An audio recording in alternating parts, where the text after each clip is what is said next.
What's up, fight fans? This is Kurt DeVille with Counterpunch Boxing News, and I have some new news concerning Jermell. Lions only. Charlo. Get this. Charlo warns Terence Crawford, don't call my name unless you're ready to fight. Okay, you guys, if you're not familiar with the back and forth between Jermell Charlo and Terence Crawford, of course, they were once upon a time cool until Jermell picked, I believe, Sean Porter to beat Terence Crawford. I believe that what it was. But after that, the negotiations between Terence Crawford and Errol Spence, were going along, and Jermell Charlo, said what he said about those negotiations, about who he feels that's going to win. And I think Terence Crawford then intervened and started responding, and I think things kind of spiraled from there with the back and forth, right, with the verbal sparring. So this is what Jermell Charlo had to say. He said, "Clout chasing is the new promotions. I guess you should have listened to Bob M.F.A. Knew what he was saying.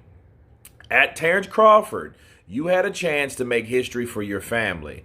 You let the boxing world down. Don't call my name unless you really want to fight. It's different at 154.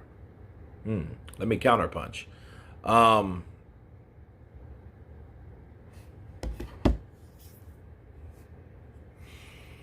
I think at this point, if we don't see a Crawford-Spence fight, Spence-Crawford fight, I don't see why he shouldn't come to 154. I know the whole thing was to fight Errol Spence at 147. He was undisputed at 140. He wanted to do the same thing at 147. Fighting Spence would have put him at a two-division undisputed champion. The same thing Alexander Usyk's trying to do at heavyweight right now with Tyson Fury. And it would make history. He would be, probably the only guy that did it. And, of course, you can't talk about that unless you talk about the politics of the negotiations and the business side of things. But as far as Jermell Charlo and Terence Crawford, I feel that Jermell Charlo has made a bold statement, okay? A very solid, pragmatic statement. Like, look, if you're not going or if you don't want to fight me, let's stop talking, okay? Now, this only means anything if Jermell Charlo doesn't respond. Anything else or any other time. What I do when someone says something to me and I tell them something solid, I tell them something definite, okay, that's what I'm going to keep telling them. I'm going to repost the same thing, and I think Jermell Charlo, should repost. Look, if you don't want to fight, let's shut up. And the question would be, would Al Heyman allow that fight to happen? Because I'm convinced that Al Heyman, being who he is, being the influencer of all of his fighters, okay, would he allow Jermell Charlo to fight Terence Crawford? And I think he would. I think he would because Jermell Charlo isn't Errol Spence. Jermell Charlo has 2 losses. Jermell Charlo, sure, he's undisputed, but he's undisputed like irony, like 154, like 140. They're both similar because they don't have the guys like at 147 to really test themselves on. There's no one really at 154. Okay, 140 was actually a pretty good weight division. And in fact, I think 154, not at the time, but I think 154 was better for Terence Crawford, like Ndongu and those guys he fought, like Pistol or Postal, right? I think it was Postal, and he fought a lot of guys, and at that weight class. I think that was better than where 154 is now, Okay, not where it was, because 154 was a pretty lit division back in the day, but not now. So, just beating Brian Castano, he's a pretty good fighter. Edis Lada's not there no more.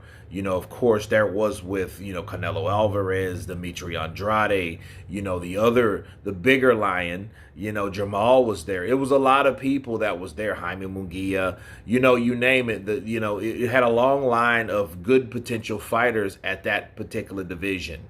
Once upon a time. No one's there right now. So I think for all those reasons, there's not enough clout. There's not enough buzz at 154. So I think Bud could go to 154 to fight Jermell Charlo. But the thing is, I don't like anybody that does a lot of talking through social media, especially when the fight's not like you don't want to fight. So if I'm Jermell, I'm like, look, let's stop talking unless you want to fight. Well, I think the whole idea is let's stop talking altogether. If you're not going to sign any contracts or anything like that, there's no sense of prolonging this conversation. That's how real men do it. That's how an alpha decision is made. Like, look, I've said what I had to say. If you're not serious, let's stop talking. He spoke his opinion about Terence Crawford. He let down his family, this, that, and the other, which is, I think that's bullshit because Terence Crawford's made more than all of them. Jermell, Errol, all of them. Okay, so there you go. But I like what he had to say. Like, look, if you're not going to fight me, because that's what this is really about. This is the fight game. This ain't the talk game. This is the fight game. So if you guys are not going to fight, let's just shut up talking. There's no need of going back and forth and this, that, and the other. It doesn't even make any sense. It gives you something to talk about. But if you're not talking about fighting and getting in the ring, the talk is very meaningless, very trivial to me. But anyway, you guys tell me what you think of Jermell Charlo telling Terence Crawford, don't call my name unless you're ready to fight. Of course, please subscribe. And you guys been Counterpunch. Peace.